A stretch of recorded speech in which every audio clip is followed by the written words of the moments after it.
What's up, guys? Recording again. It stopped recording on me. Okay, so back to the message.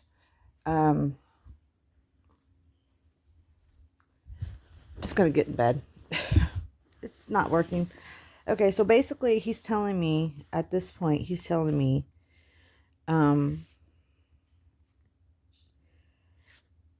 it's time to take a little break and rest. Not saying we can't do crime and we can't do this case and we can't read on that person. We can't pull the angel cards for the collective. He's just saying whenever you feel like there's nothing pulling you to do a reading or a recording, that's okay. Enjoy it. Okay? So I asked, he says, what he did was for all of us.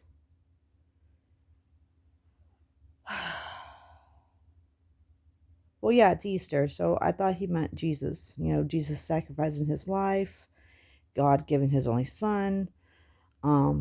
He did it for all of us. Okay? And he said, Michael walks with others on the ground to help protect and serve. So I hear angels walk among us, which we all know that, right? They can come in a form of the feather that falls, or the person who walks up and disappears, or you're late to work and your car won't start and you go, please, Lord, and then all of a sudden the car starts, you know. It's little things.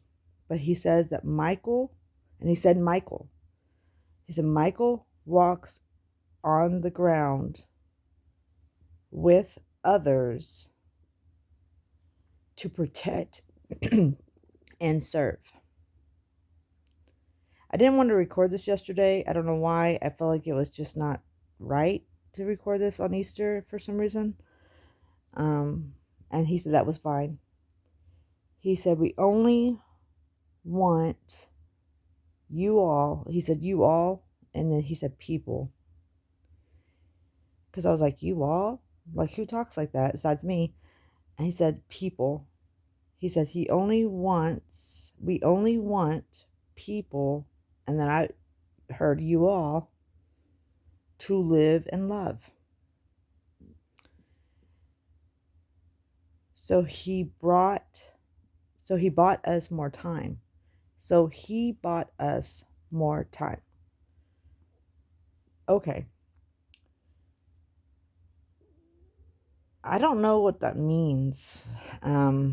Except for the fact that I was thinking Easter, the resurrection. I was thinking that maybe with him having his only son sacrificed, it bought us more time on earth so that we can learn to live amongst each other and love one another. So I'm going to take that for what that is. Okay. Okay. So after I wrote that down, I started crying because it was very, very like emotional. Like the words coming out, it was very emotional. I couldn't even like look at my husband. He's over there going, "Are you crying?" I'm like, "Yeah, the game's sad." No, yeah, I'm crying because I'm getting a message. Um, I felt loved. I felt very, very loved. So I let that one be for a few. I think I walked away, talked to somebody on the phone, and then came back. He says things to focus on. More protection. So if you look around your house and you only see one cross or one candle or something, maybe increase your protection. If you don't wear crosses or don't wear your pendants or don't wear anything that you can be protected with, like stones or gems or whatever, maybe get some.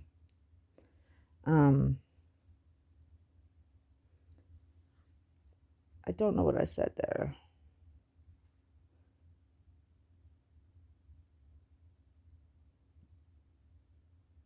Oh, and he said, believe in your actions. Believe in your actions.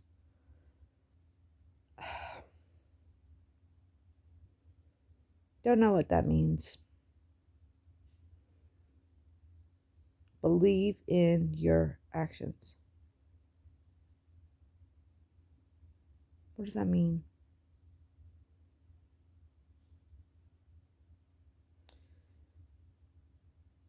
When it's time to act, do so.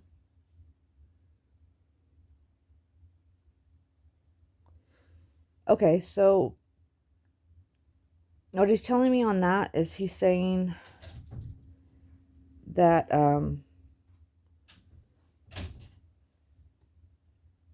okay, he's saying to take action in your life. So let's say that you're sitting at home, you don't have a job, you know you need one, you get up and go get one.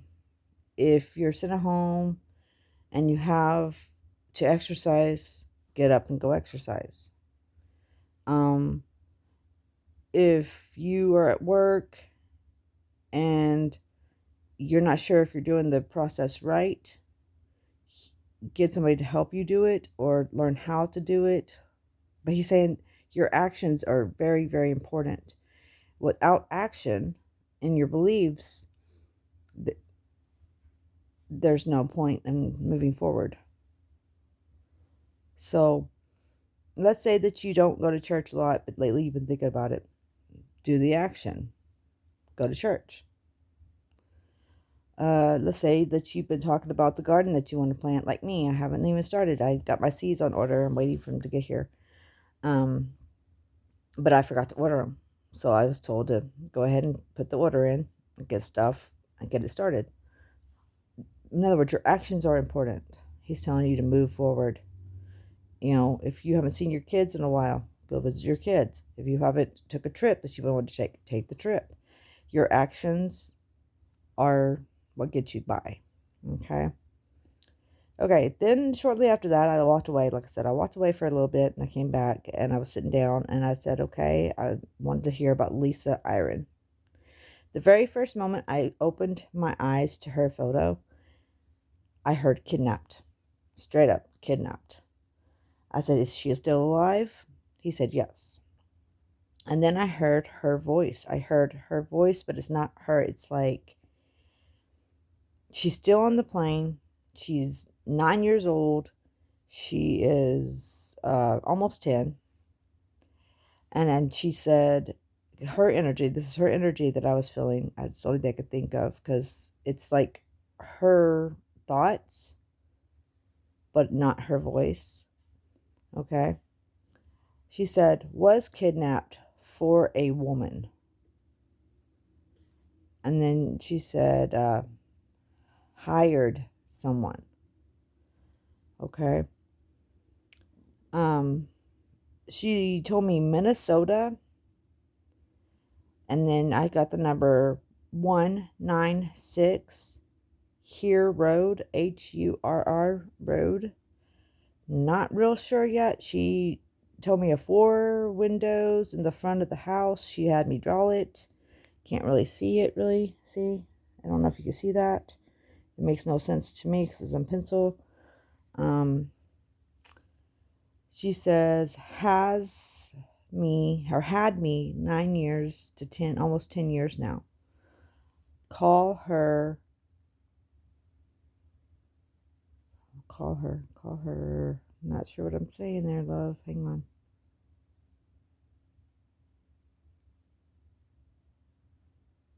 Let me turn my light on. My handwriting is not the best, and then it's in pencil, so it's light.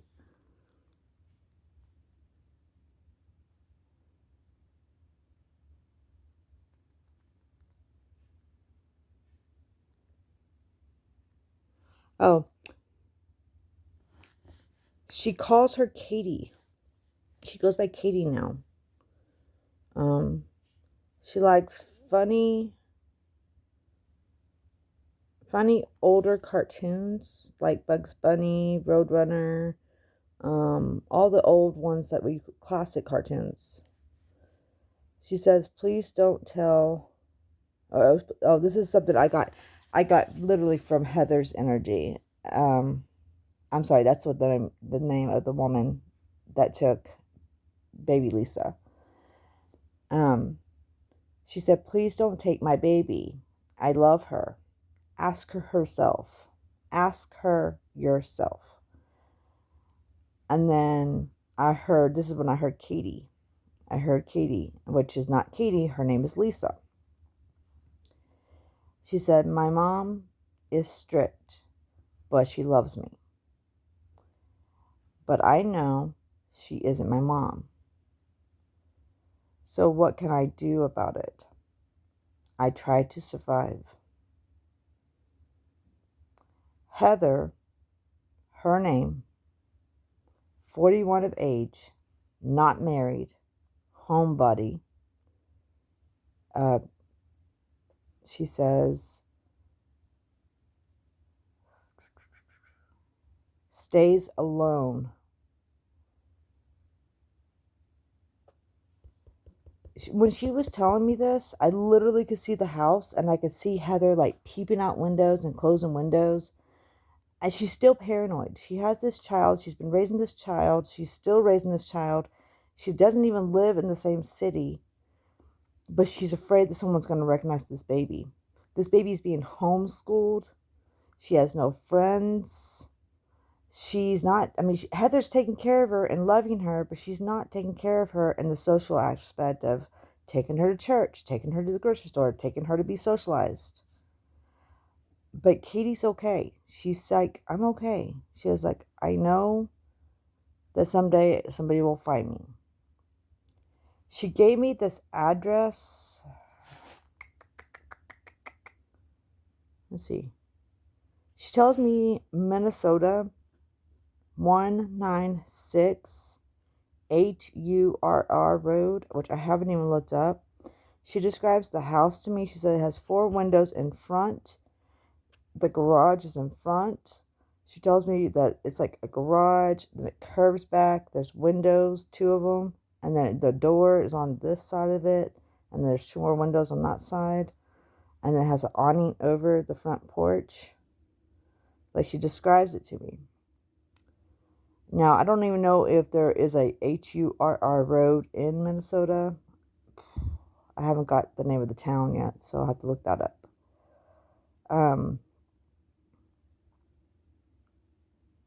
She says she's still alive, but she's lonely.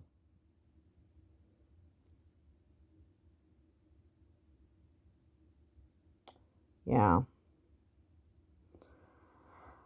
So I had to leave for a second, make some dinner after I got that reading. And when I came back, I had Sabrina. Sabrina came in. This one's twisted. Baby Sabrina. I got a bunch of stuff on here. She went missing 1997. November 27th was when they reported her missing. But she was dead by 1998. Neglect. Sold. I got sold. I got neglect.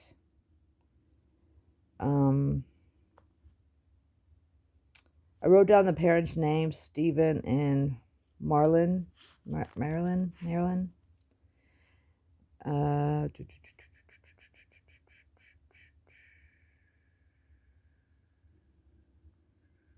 She'd be 24 today if she was alive. 24 going on 25, I think. I wrote down her brother and her sister's name. Yeah. Because I thought that was kind of important. I wrote down the relocation of Maryland, where her parents relocated to in 1999. Okay, I'm sorry. If my child went missing from this house today, I wouldn't leave this house until they came back or until I died. I'm not going to go sell my house. Even if people were banging on my doors calling me a murderer, my child may come home. That's just me. Personally, just me. Then I heard, father sold her. Never wanted her. was too expensive for three.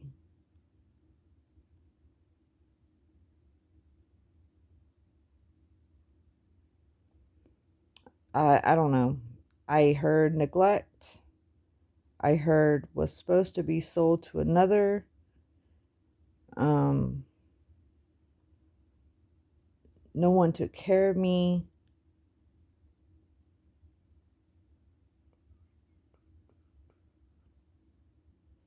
Okay, this is where things get kind of weird. Money was short. Man, mom doesn't know. Mom doesn't know. He said money was saved for the move. So when they decided to move, she asked where the money came from so they could move, and he said he had been saving. But he actually had sold this baby for 25,000. And she gave me that specific number. She said no more, no less. She said $25,000. I was trying to figure out who she sold this baby to. She said a woman he was talking to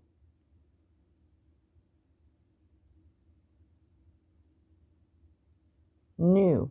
Oh, that's right. She said that there was a woman who knew that he was talking to, knew that he had sold his daughter. And it was somebody that had to do with the real estate of like finding houses. Um, I think that he had that lady killed. There might be more to this case than just this baby missing. I have to look into it because I didn't look into it after I got that. I was like, oh my, this thing goes deeper than I thought. Wasn't his daughter. That's why. He knew the baby wasn't his. That's why he sold her to have the money to move. And then she said, I wasn't his daughter. Why? Why does it matter? Why does it matter? Why does it matter I'm not his daughter? Some people can't deal with that. Some people can't have a child that isn't theirs. They don't know how to raise it. It becomes an issue. Anyway, so those two cases came through me last night, and I wrote some stuff down. I'll probably pull some cards later today if I can feel up to it. I have a lot of laundry to get through, and I go back to work tomorrow. But that's all I have right now. I'm going to go ahead and let you guys go. I hope those items helped any. I don't know. I know that baby Lisa needs to be found. I'm going to have to go on Google and find out if I can find this area. And see if I can get a town name. Okay. So I might be back later with some cards and maybe a little mapping. But baby Sabrina, her parents, I do believe, have been already charged in some of this. I don't know how much. But there's a huge story behind that story. We may have to investigate. Okay, guys. I hope y'all had a wonderful Easter. Sorry I look so rough. I will be back on maybe later on this evening. And I love y'all. Y'all have a blessed day. Bye.